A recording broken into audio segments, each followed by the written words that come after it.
All right, what's going on, you guys? It's another devlog video. So this one is morely about the website and the changes that we have made. So as you can see, we have made changes on the website, updated the website, basically explain more of what we are. So as you see right here, it says, "Welcome to a hidden region in the world of Magi, well, a forsaken world where the stakes is extremely high and the rewards are even higher. The goddess of Brexit has awakened due to the disturbance of the evil organization in the S&P 500 and has merged the realms into one with a rage. This also caused a world-ending event. You are part of an organization hacked, which stands for Hidden Anomaly Containment Control, which is a young group where you and a young commander, Athena Riches, set out to put an end to the wicked." So again, this is a play to earn game. Well, play and earn game. So you can own basically almost every property inside the game. Every like transaction that will go inside of the game, for example, like shops, just anything basically when it comes to any type of transaction can literally be made by players, and the money can go to the players instead of us. So you can also train and contain creatures, which we call myths. And here you see some gameplay and stuff like that. So they tell us about the few things that goes in true ownership. Right here is a few things. So the community's game. This game is basically built off the community. Whatever you guys like, we put into the game, if it makes sense. And then a game you would want to play. So basically what this means is basically we understand that crypto games aren't really fun, and that's why these games are just basically Ponzi schemes. They need people to come in, and then eventually the people who came in early dump the bag on the people who came in late. And we wanted to actually go a different route when it came to this format. So we wanted to do something different, which was the people that come in early, they can invest into the game, obviously help us build the game, make this a reality for everyone else. Those guys that came in early, they get, our land is different, so what they get is landlord deeds or keys that actually gives them passive income for staking the keys, and just different benefits like properties and stuff like that.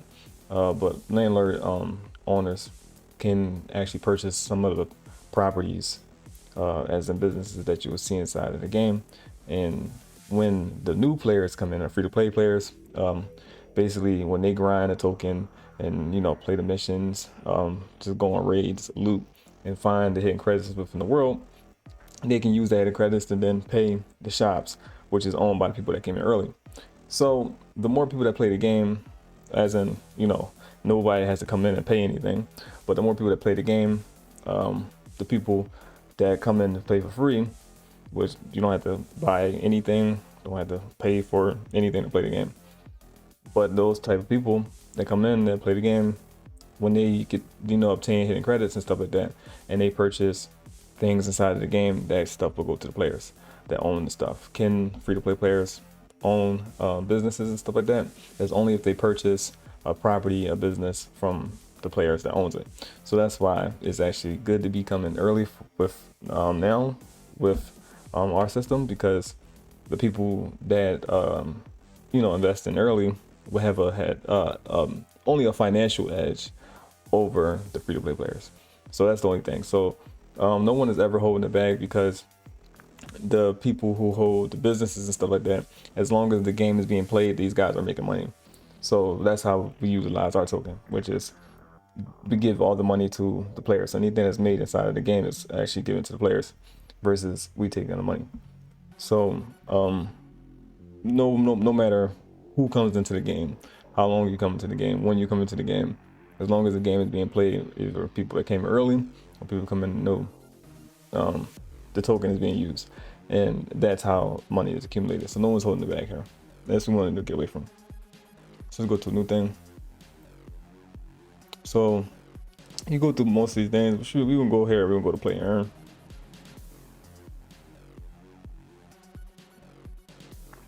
So as I just basically explained most of the stuff right here, I basically talking about our model and everything like that. So hidden credits would be exchangeable, exchange for our exchange token, which is the bracket token. So you actually make these tokens within the game again by as you can see right here. You can get the tokens by giveaways, drops, or sales in the marketplace. Well, drops are basically explained at the bottom.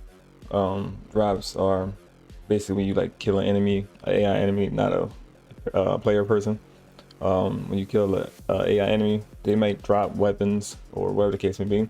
Mainly, sometimes they'll drop hidden credits, and then you can actually, that's how you actually gain money inside of our thing, instead of doing a PvP or whatever the case may be. No winner gets tokens or whatever the case. So now it's actually, you can find them raiding, killing NPCs, and actually getting these tokens. So that's how you can get tokens in our ways. Also, you can sell any of the things that you found to other players or to shops. So owners of the businesses that's inside the game, to actually keep making money, they will have to actually give their NPCs credits to purchase things from people. So let's say that you might have a rare item that you want to sell to a business. You can negotiate the price on there with the NPC, and then NPC actually buy it from you. So if the NPC buy it from you, and then now that player owns that item that you have sold them, and then they can actually raise the price or whatever the case may be to the item. So that's the way you can make money. And these tokens that you are actually selling the item for, you can actually exchange for the Abraxas token. So let's talk about balances. Will it be a play to win game? Not necessarily. The reason why it's not a play to win game is we will never sell anything that will actually give a person a one up within like a battle or something like that, other than you can actually purchase jets, spacecrafts, and tanks, which can actually be used inside of the world, and then people can actually shoot you with tanks or shoot you with jets or spacecrafts. But here's how we balance it out, where the different type of gas stations that each of these things take. So jets, you have to take tanks and jets to the aircraft, to you had to take tanks to the military base, pardon me, and you had to take jets to the aircraft to get fuel, and you had to take spacecraft to space stations to get fuel. And all these things is super spread out from normally where players would be populated at, and then actually go raiding that. So we strategically done that where if you are raiding close to a aircraft, then that's very dangerous. If you're raiding close to a military base, that's very dangerous. And if you somehow are in space, then yeah, that's on you, right? So these are the things that you have to worry about when it comes to the owning one of these jet, spacecrafts, or tanks, because you can actually destroy your tank, jet, and spacecraft, and you have to pay insurance, which you'll get into that, and as you see at the bottom one. But that's how we balance it, where these things take fuel, and the fuel that they have is a way out for wherever they're trying to go do. So a person that going on a bombing run or whatever the case may be, going to go terrorize things or go control, will have to plan it out completely for them to go do that. So vehicle health and insurance.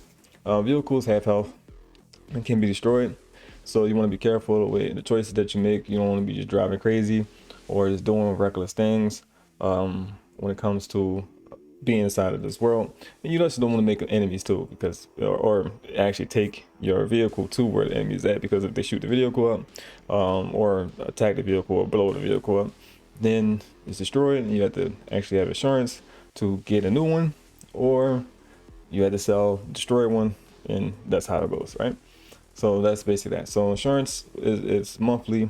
You got monthly packages where you can get insurance. You purchase some things with hidden credits, so you can actually grind out the token and pay for the insurance, or you can just pay for just buy the tokens on exchange, and then you have hidden credits to actually purchase it. So insurance actually fix the vehicle for you and then drop it off at if you have a garage and at your house, at your shelter, if you have a garage there, drop it off at your garage, and if you're not, just drop it off at the parking lot that's close to your garage, maybe close to your shelter, pardon.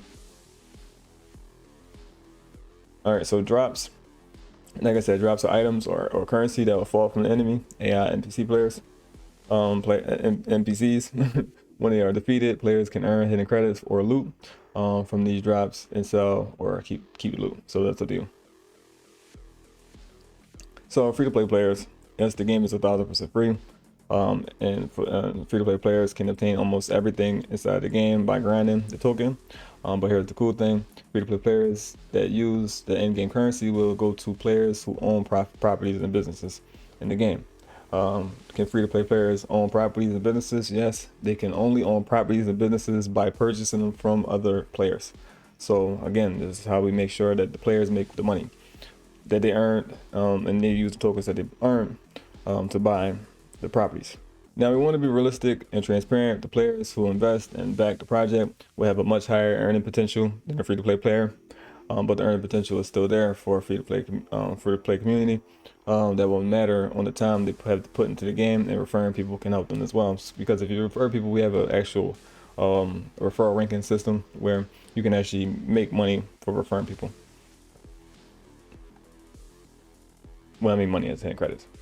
So dying and miss will be dreadful, where your body can be looted, and those items that you worked hard for can be taken. NFTs are safe.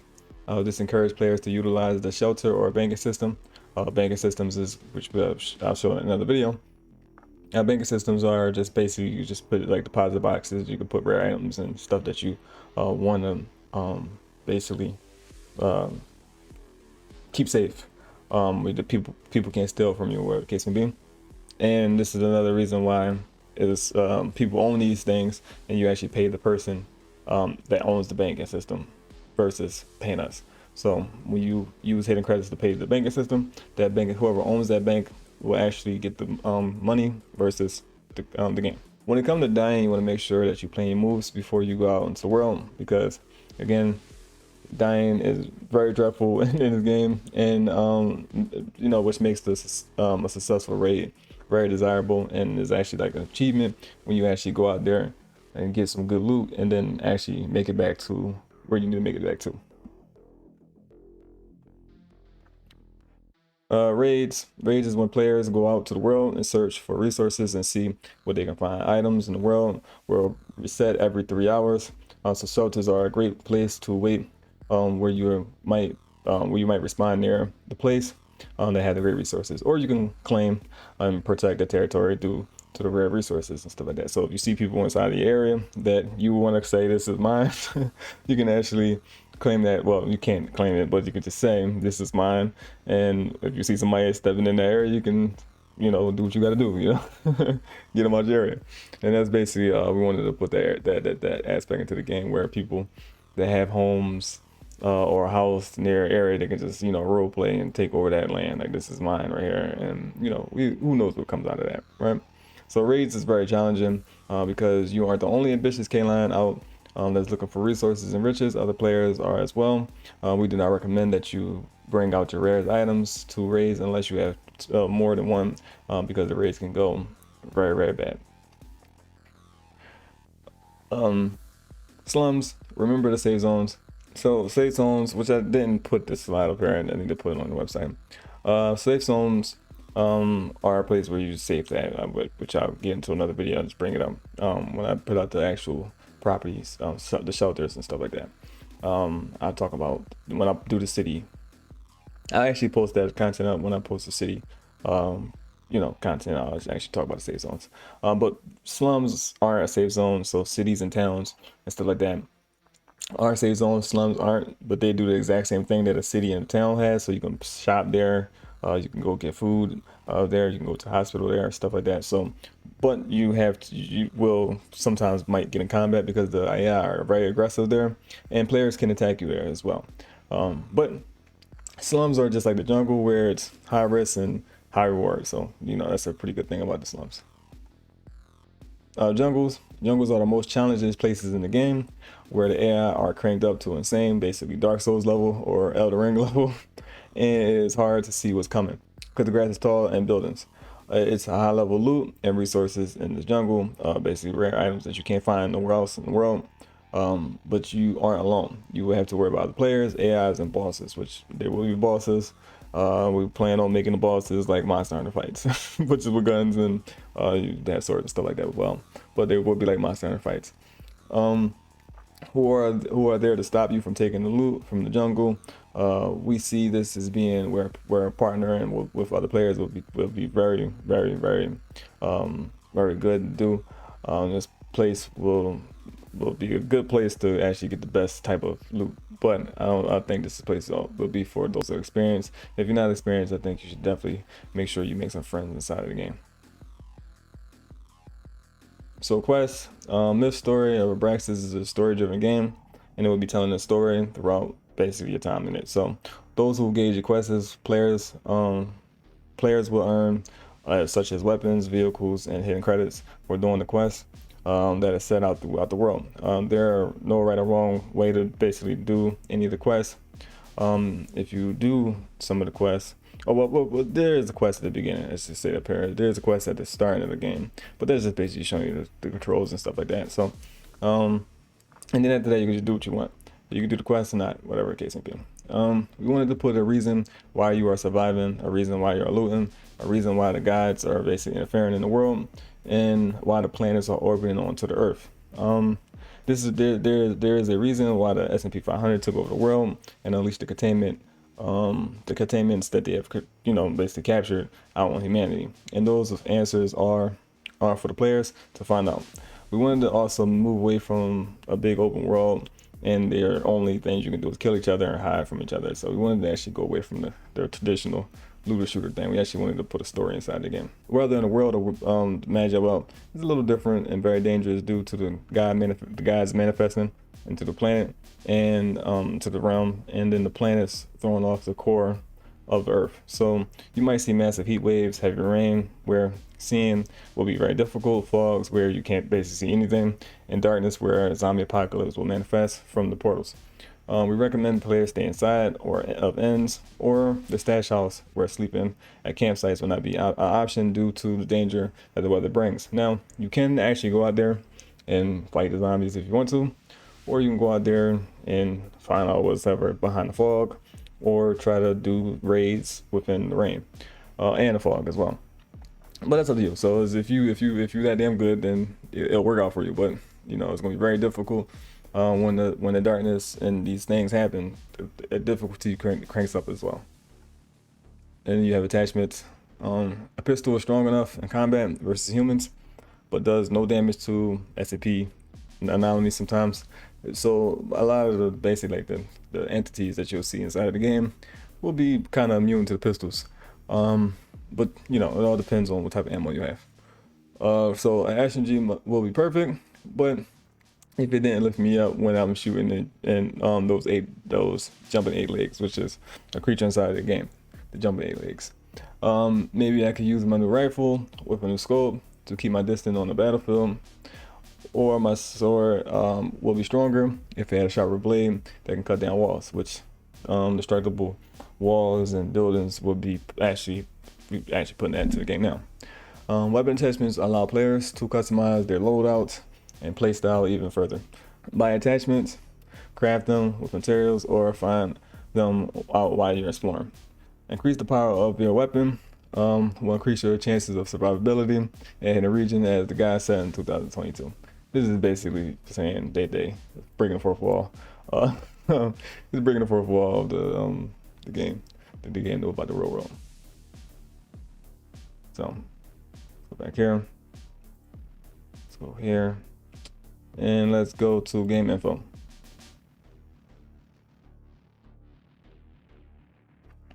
So this right here is basically, I think I went over all this, right? Oh no, that went over this. Okay. So this is basically just saying what we are. This is a free-to-play, high-stakes, MMO third-person looter shooter in a world filled with suspense and danger. Search for resources and other riches in a corrupted world that is being invaded by entities from other realms. You are not alone. You are not the only one trying to survive. There are other ambitious canines out there as well. Where factions will be inside of the game as well. We're actually coming up with factions and stuff now. Weapons and ammo. This isn't your normal shooter where ammo can be found anywhere. Every bullet counts. You can buy ammo from the shops and other players or find them on your search in the world.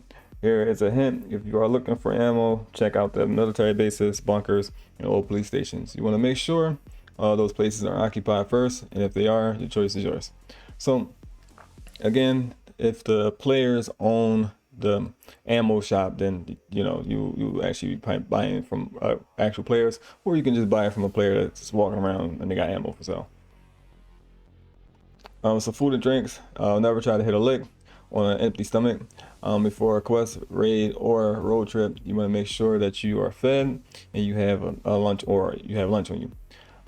You don't want to pass out in the middle of an intense gunfight.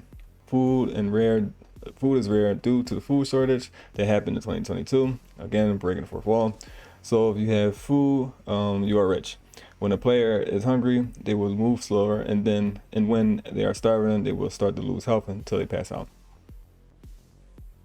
So fuel, what's the worst thing that can happen when you have a job and you have to go clean out a base from some criminals? And while you are on your way, your vehicle breaks down due to the lack of fuel that you have. You want to make sure that this never happened to you, so you make sure you stock up on fuel or visit a local gas station.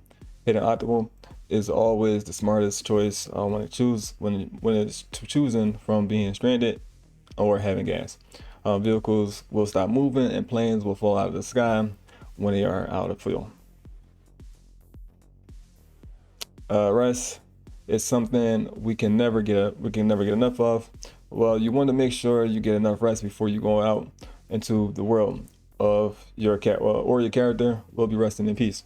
When a player is tired, their vision will get blurry until they pass out. You can sleep at campsites, inns, a friend's house, or your own home.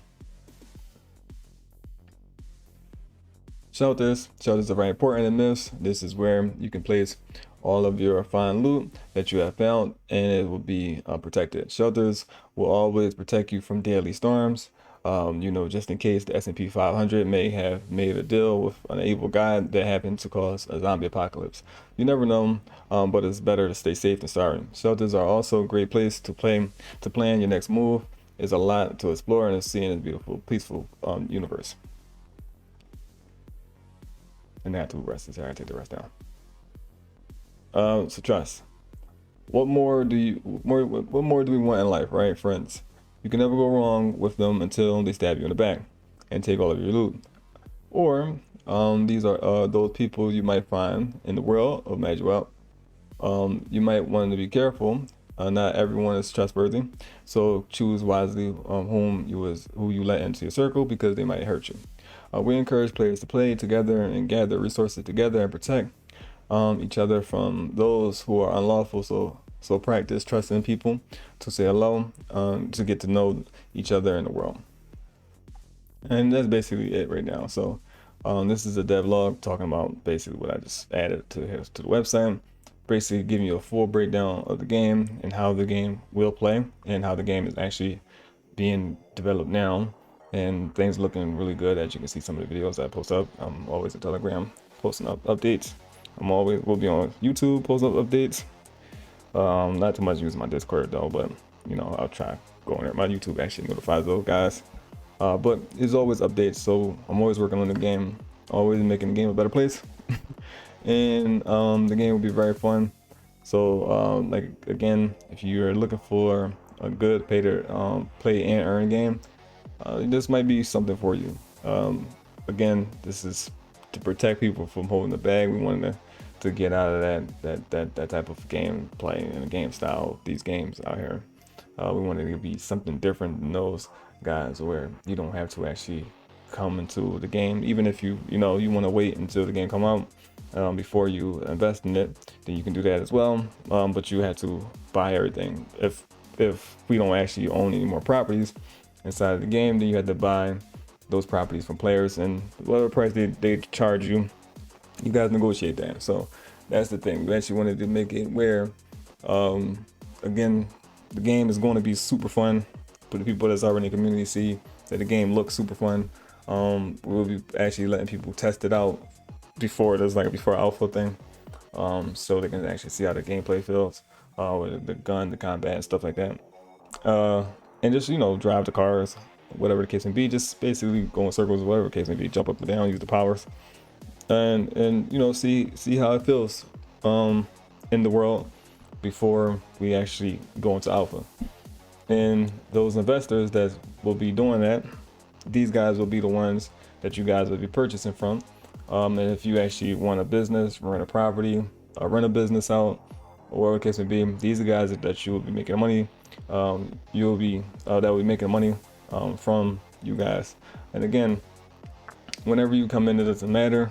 As long as people are playing the game, you will be able to make a profit. So it doesn't matter when you come in, if you purchase a property, or the case may be, if you rent a property out, you're still able to make money. So you can make money playing the game, owning things, renting things out. And if you rent property, if you rent a gas station, or whatever the case may be out, and that, again, that's up to you and the player, where you guys can negotiate the terms or how much you'll be paying a month on the gas station. And that, if that gas station is in a lucrative space, then you'll start making that money versus that person making that money. And we'll go into videos of how the security we have created works, so no one gets screwed over and stuff like that. So again, this game is really for the community, to actually protect the gamers, giving gamers what they actually want.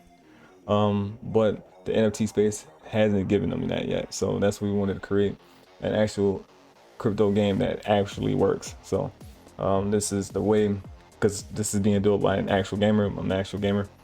And this is, if I wanted a game, which I'm creating it, but if I wasn't creating a game and I thought that how we gamers would want a game where we actually make the money, it would be this way. For example, to basically compare, it would be like Grand Theft Auto, because if you can own businesses in Grand Theft Auto, but what if that money that you make from your businesses in Grand Theft Auto was actually possible, and actually people that went into stores, purchased clothes, purchased guns, purchased ammo, and stuff like that actually went to real players. So that's basically what we created here, and that's basically what I'm putting out for you guys. All right, so if you have any questions, you already know what to do. Like, comment, subscribe, and if you have any questions, contact me on Telegram. You can contact me on Discord too. I'll respond on there as well. But more, my Discord going from a bunch of different groups I'm in, so I really don't pay attention to that really as much. But Telegram, I'm always there. All right, so if you have any questions, you know what to do.